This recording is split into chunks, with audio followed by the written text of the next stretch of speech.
Assalamualaikum warahmatullahi wabarakatuh. Selamat pagi, selamat siang, selamat sore, dan selamat malam. Silahkan pilih ya, mana yang cocok buat kalian saat ini. Oke, kembali lagi di channel Panda Enchan. Di pembahasan kali ini kita akan lupa.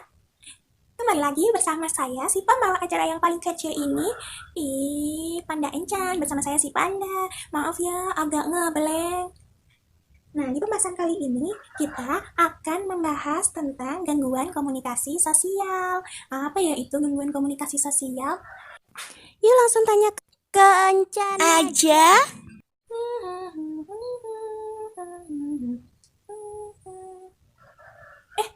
Udah mulai ya? Ya ampun, maafin Encan ya. Makasih Panda sudah memperbolehkan Encan untuk membahas tentang gangguan komunikasi sosial. Aduh maaf ya, Encan jadi malu, Encan malah bersenandung. Oh iya, jadi kita kan mau bahas gangguan komunikasi sosial nih. Nah, sebelum kita bahas tentang gangguan komunikasi sosial, kita cari tahu dulu deh arti dari komunikasi sosial itu. Nah, komunikasi sosial merupakan penggunaan bahasa dalam konteks sosial. Ini mencakup interaksi sosial, kognisi sosial, pragmatik, dan pemrosesan bahasa. Nah, bagi yang nggak tahu pragmatik itu apa, di video kemarin ada kok.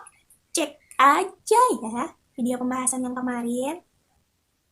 Nah, untuk keterampilan komunikasi sosial ini mencakup kemampuan memvariasikan gaya bicara, mengambil perspektif orang lain, memahami dan menggunakan aturan untuk komunikasi verbal dan non-verbal secara tepat, dan menggunakan aspek struktural bahasa, misalnya kosakata, sintaksis, dan fonologi. Perilaku komunikasi sosial seperti kontak mata, ekspresi wajah, dan bahasa tubuh dipengaruhi oleh faktor Sosial budaya dan individu. Nah, begitu tadi penjelasan dari komunikasi sosial itu.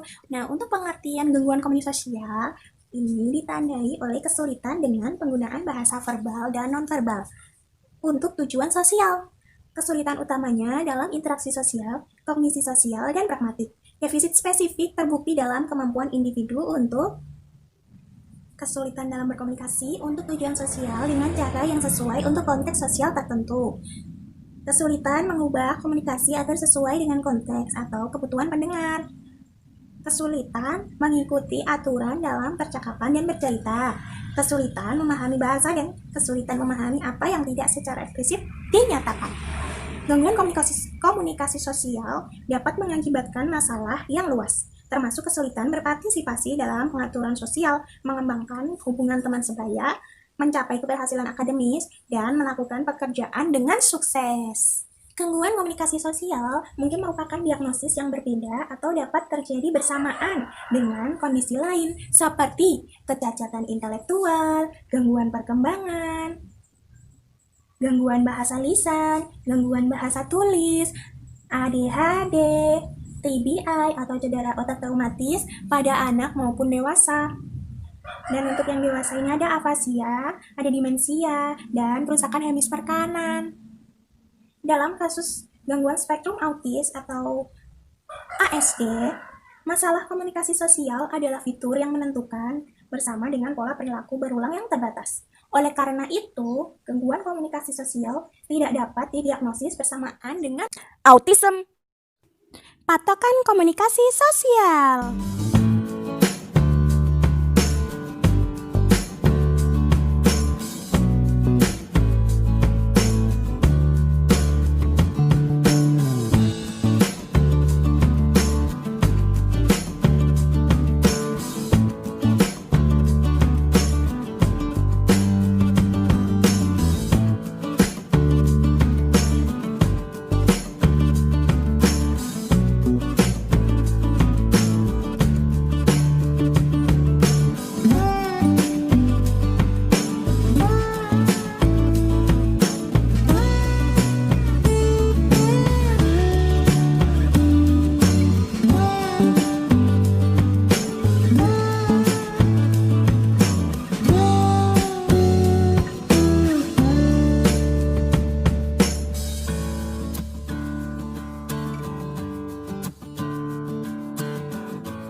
Komponen komunikasi sosial.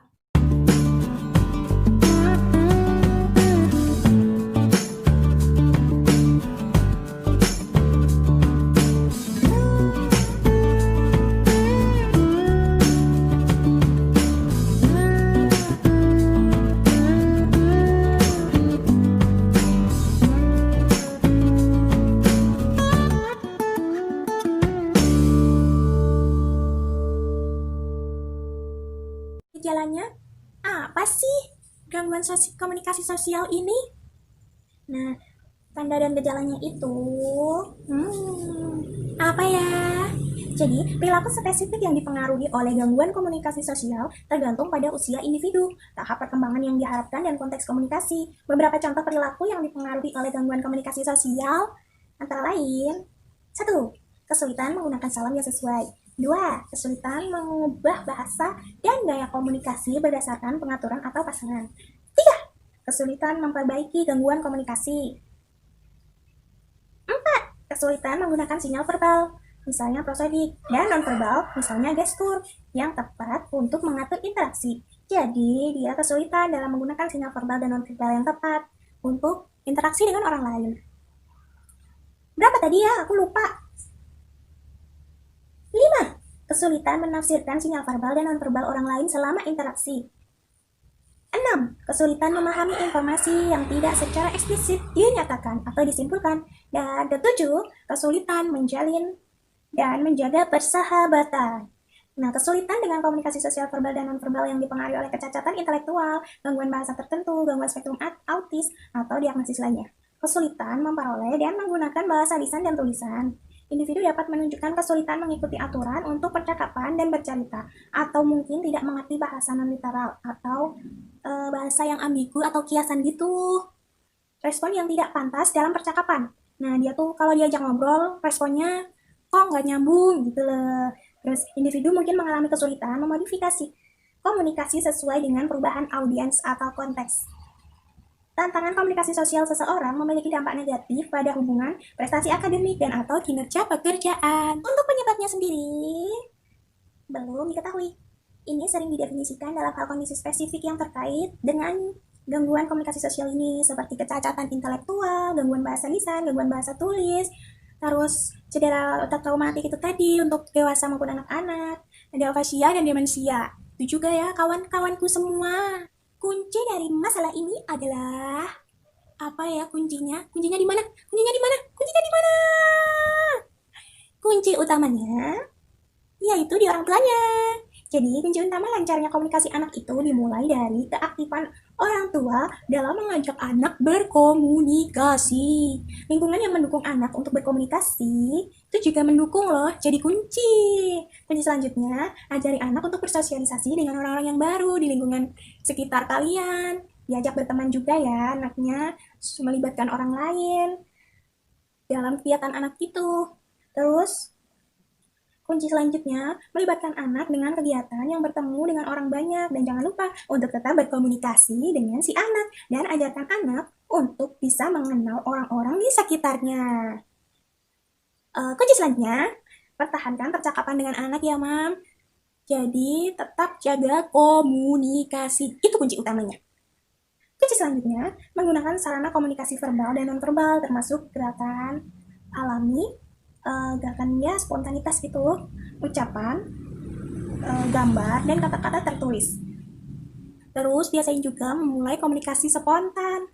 Nah, kunci yang terakhir, jika memang sudah mami semuanya yang sudah buntu, bisa kok konsultasi masalah anak ke terapi bicara terdekat agar dapat mengetahui lebih jelasnya masalah yang dialami anak.